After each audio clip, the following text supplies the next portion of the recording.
Բարև ձեզ, պարոն Կարապետյան, նախ ուզում եմ շնորհակալություն հայտնեմ, որտեվ կարծում եմ հայ ազգի համար ինչքան էլ դուք արել եք, դա ամենաքիչն է, որ պետք է մենք ասենք շնորհակալություն։ Ես Լիլիթն եմ, քաղաք Ստեփանակերտից, կուզենայի հարցս բարձրացնել փոքր ընտանիքների մասով։ Արդյոք ինչ որ ծրագիր կա նույն սերտիֆիկատի գումարը կամ բարձրացնելու կամ ինչ որ տներ կառուցելու վերաբերյալ շնորհակալություն։ Մեզ մոտ նույնիսկ ծրագիր կա, որ մենք ունենանք Հայաստանում մեր Արցախը, որ մեր Արցախի ժողովուրդը չկորցնեն իրենց մշակույթը, իրենց ամեն ինչը։ Ես դուք գիտեք, շատ եմ եղել Արցախում եւ երևի իմ կյանքի ամենահաճելի օրերը անցկացրել եմ Արցախում ու միշտ զարմացել եմ ինչքան դաստիարակված լավ ժողովուրդ են ապրում Արցախում,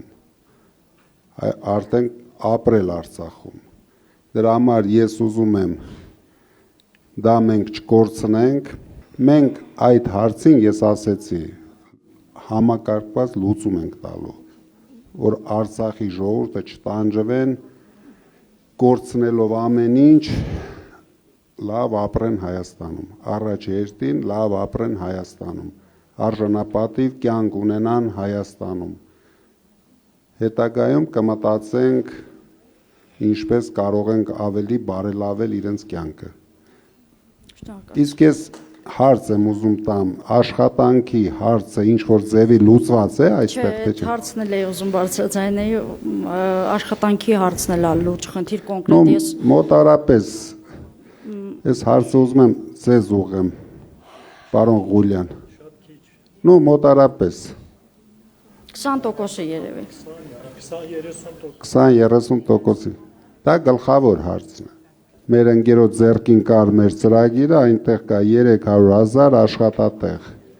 Դրանով մենք լուծելու ենք բոլոր հարցերը։ Եթե մենք ստեղծում ենք աշխատատեղերը,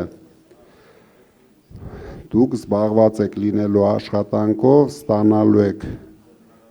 լավ աշխատավարձ եւ բոլոր մնացած հարցերը շատ հեշտությամբ լուծվում են։